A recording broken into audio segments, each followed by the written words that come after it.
প্রিয় দর্শক, গ্রাম বাংলার প্রকৃতি ও কৃষি চ্যানেলের পক্ষ থেকে আপনাদের সবাইকে শুভেচ্ছা ও অভিনন্দন। এখন আমি আপনাদের সাথে আলোচনা করব একটি ঔষধি গাছ নিয়ে। এটি একটি ধুতরা গাছ। দেখুন ডালগুলো কি কালো, অনেক কালো। এই কারণে এই গাছটার নাম হচ্ছে কাল ধুতরা গাছ। আপনার বাসার আশেপাশে আনাচে কানাচে ঝোড়ঝাপের কাছে এই গাছগুলো জন্মে থাকে। অনেক বৈজ্ঞানিকরাও গবেষণা করে বলেছে এ গাছ খাওয়ার উপযোগী নয়। তাহলে বলতে পারেন এ গাছ দেখে বা এ গাছ দিয়ে আমাদের উপকার কি? এ গাছে তো আমাদের কোনো উপকার আসে না। হ্যাঁ আসে, এ গাছে অনেক উপকার আছে। এ গাছের ফুল বা ফল কোনোটাই খাওয়া সম্ভব নয়। এটার ফল বা ফুল খেলে স্ট্রোক হওয়ার সম্ভাবনা সব থেকে বেশি। এবার আসি মূল বিষয়ে, এটা কোন কোন রোগ সারাতে সহযোগিতা করে। কিছু কিছু বাচ্চারা দেখবেন রাতে ঘুমের ঘরে চিৎকার করে ওঠে। তাদেরকে যখন কাল জিনে আসর করে তখন তারা এরকম চিৎকার করে ওঠে। আবার কিছু মানুষ আছে খিটখিটে মেজাজের, অল্পতেই রাগ হয়ে যায়, তাদেরকেও এই গাছের ছালগুলো কেটে নিয়ে কালো কাপড়ে বেঁধে দিবেন, ইনশাল্লাহ তারা কিছুদিনের ভিতরেই ঠিক হয়ে যাবে। এই গাছটার অনেক উপকার আছে, সেগুলো একটু পরে বলি। এখন আমি আপনাদেরকে সাদা ধুতরা গাছ দেখাবো। দেখতেই পারছেন এটি একটি সাদা ধুতরা গাছ। অনেকে বলতে পারে ধুতরা গাছ ৩-৪ ধরনের হয়, ওগুলো সব ভুয়া। ধুতরা গাছ সাধারণত 2 ধরনের হয়, একটি কাল ধুতরা গাছ, একটি সাদা ধুতরা গাছ। আপনারা দেখে থাকবেন অনেকের বাত রোগ হয়। সাদা ধুতরা গাছটা সাধারণত বাত রোগের জন্য অনেক উপকারী।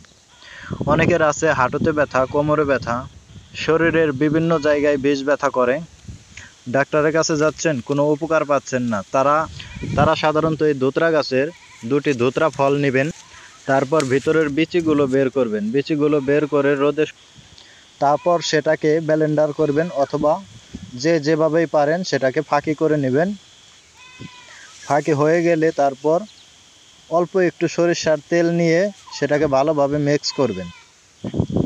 মিক্স করার পর আপনার যে জায়গায় ব্যথা করে সেই জায়গাটায় আপনি ভালোভাবে মালিশ করে নেবেন, ইনশাল্লাহ বিষ ব্যথা ঠিক হয়ে যাবে।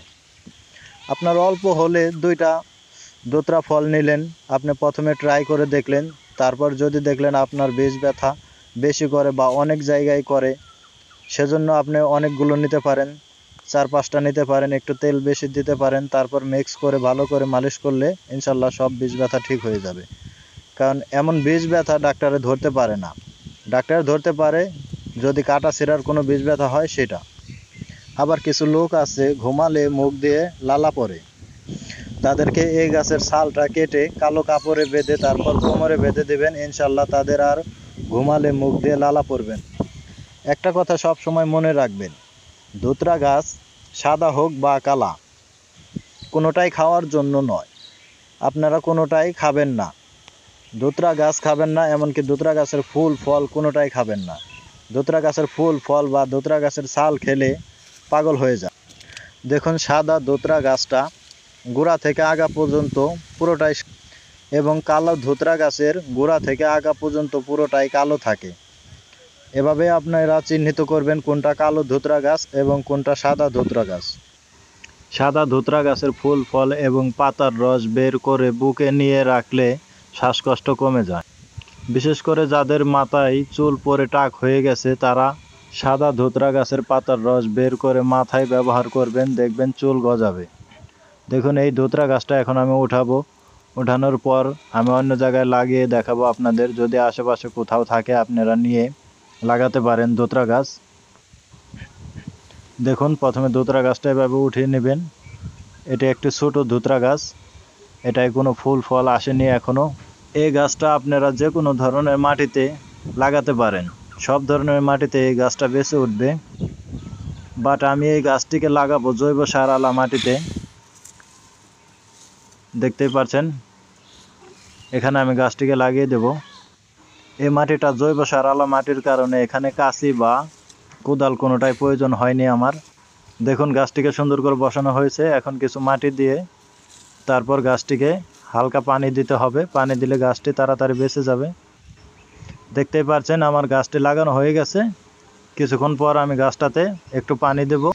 আপনারা সবাই একটা কথা সব সময় খেয়াল রাখবেন, এই ধুতরা গাছের ফুল ফল বা পাতা কোনো কিছুই খাবেন না। ফুল ফল বা পাতা খেলে অবশ্যই আপনারা পাগল হয়ে